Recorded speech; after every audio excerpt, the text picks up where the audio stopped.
If you really Because respected our they nation, are you would be firefighters. living vegan. You are responsible for their murder. The blood is on your hands. Oh, deep breaths, ladies and gentlemen. Deep breaths. That story's coming up very quickly. But before I get into that, some fantastic news. I'm coming back in just a few months' time to the Melbourne International Comedy Festival, and I am pumped. But because of the consumption in previous years of bats, apparently, the tickets are super limited. There's only 2,000 tickets available. I'm only doing 6 shows. So, to keep it fair to absolutely everyone, there is a link down below in the top comment and in the description. Sign up at this link, and on Friday you will be sent a very special link to the ticket. Ladies and gentlemen, it is first in, best dressed. This ticket link will only be available for 24 hours from Friday morning. So, get your tickets, and I'll see you in Melbourne, you good motherfuckers. Ladies and gentlemen, there's a lot to squeeze in this week, so I thought I'd make a little Butterfield News Broadcast Service Systems. Hit the music, future Isaac.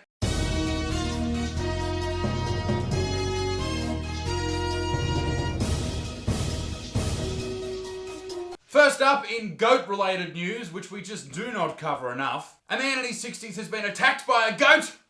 Yes. No, do not smile, I'm a serious news provider.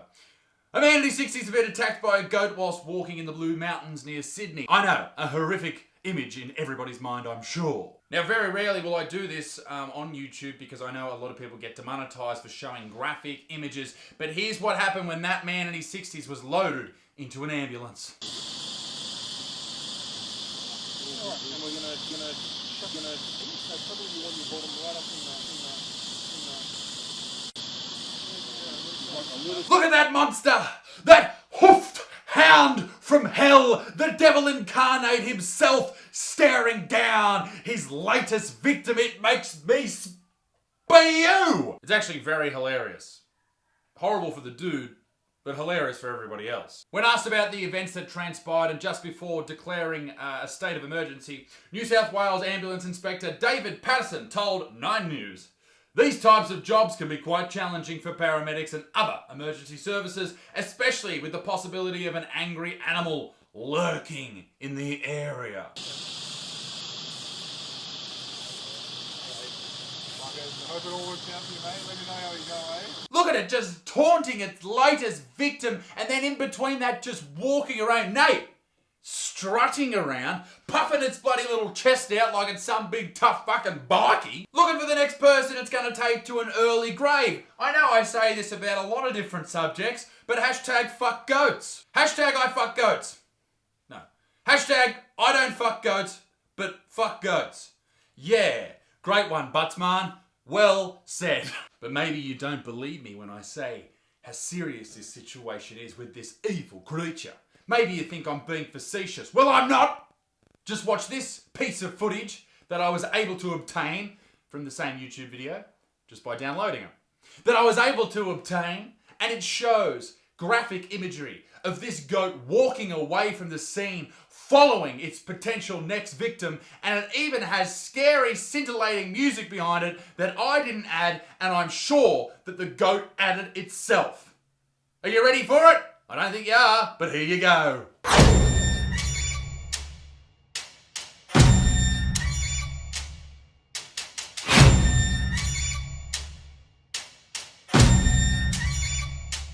Spine-tingling stuff. Moving on to news about things we can't have anymore because everyone's offended by fucking everything.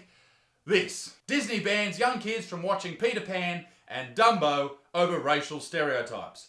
Fuck me dead.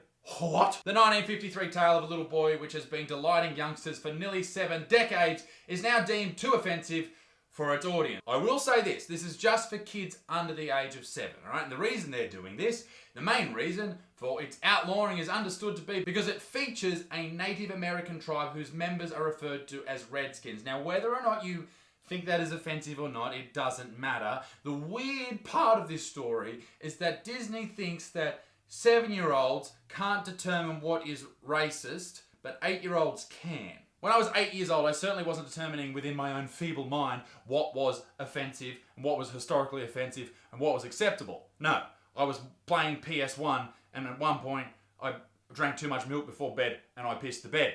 That's what I was up to at 8 years old.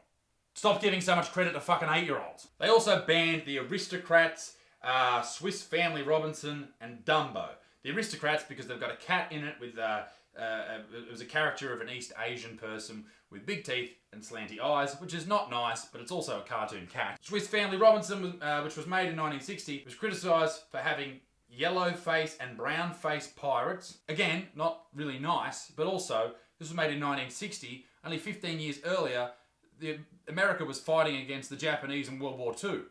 So I'm sure they're going to have a little bit of racist undertones to things they made back then because I don't think they liked them very much, which is quite understandable. While Dumbo, a cartoon from 1941 about a lovable flying elephant, was accused... No, he wasn't accused, but has been accused. Dumbo's been accused of being a racist fuck.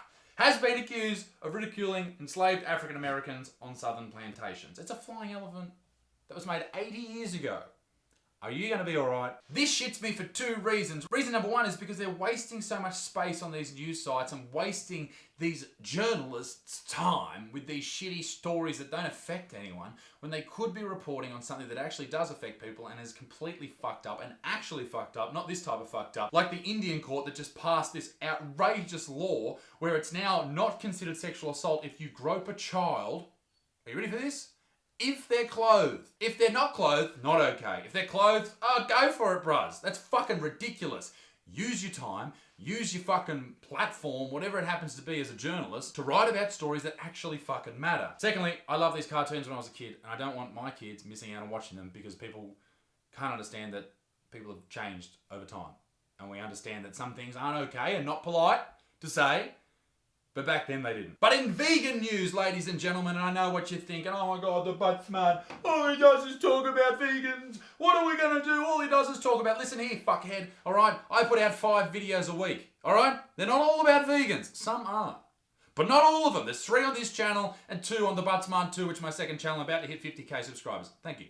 Anyway, this story is about our friend of the channel, Vegan Booty, Tash Peterson. She's at it again. I've said everything there is to be said about this young lady, but I'll say something else. She's now been hanging out the front of a chain store in Australia called Bunnings, which is a hardware retailer, yelling at people about eating meat. You are responsible for their murder. The blood is on your hands. You must have some spare time. But we've all been there. Who hasn't stood at the front of Bunnings and yelled at people, yelled at strangers? Come on, it's just natural, right?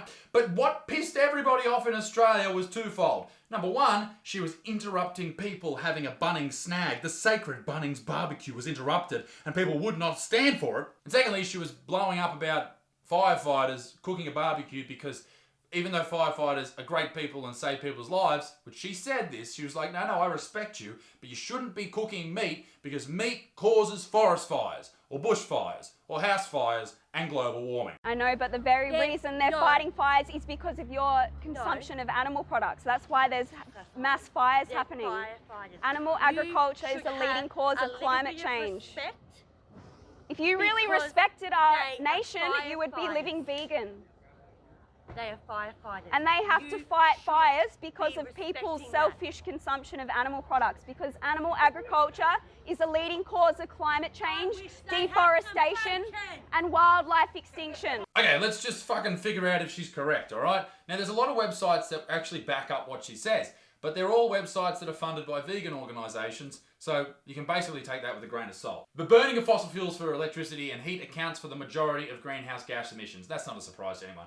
Totaling 31% of annual global greenhouse gas emissions, followed by transportation, manufacturing, and then animal agriculture, which includes meat, dairy, eggs, all that type of stuff. And maybe she has a point. Maybe meat does have an effect on the environment, but so does cars. How did you get to that Bunnings, Vegan Booty? So does heating and cooling. Do you have an air conditioner at home, Vegan Booty? So does the manufacturing sector, like where you bought that Australian flag that for some reason you splashed blood on. I don't understand that. Or that sign that says Australia has blood on its hand. Did somewhere manufacture that for you? Or what about your shit merch? Was that manufactured by someone? My point being, Vegan Booty, that even your shoes that are made out of rubber, which affects the environment as well to grow that fucking rubber. All of this contributes to greenhouse gas emissions, deforestation, and all that type of shit that you are so dead against. Because if you're so concerned about deforestation, I hope you don't use any wooden products. I hope you don't use any soy products. I certainly hope you do not drink coffee or have sugar in your tea. All of these things have to do with deforestation. You fucking hypocrite. They are no different to dogs. They're actually more intelligent than them. You are responsible for their murder. The blood is on your hands. But maybe this is just all a misunderstanding, and maybe Vegan Booty just left her wallet at home, her vegan wallet, of course, and she couldn't buy one of these delicious Bunnings' snags, right? And she just had the shit. She's not her when she's hungry. Hashtag get Vegan Booty a snag. To wrap it all up, you should eat some meat. It might cause a bit of deforestation, but meat's delicious. Ladies and gentlemen, be a good motherfucker. Peace in the Middle East. Be dick stinks. Keep it moist. And I'll see you all very soon. Bye.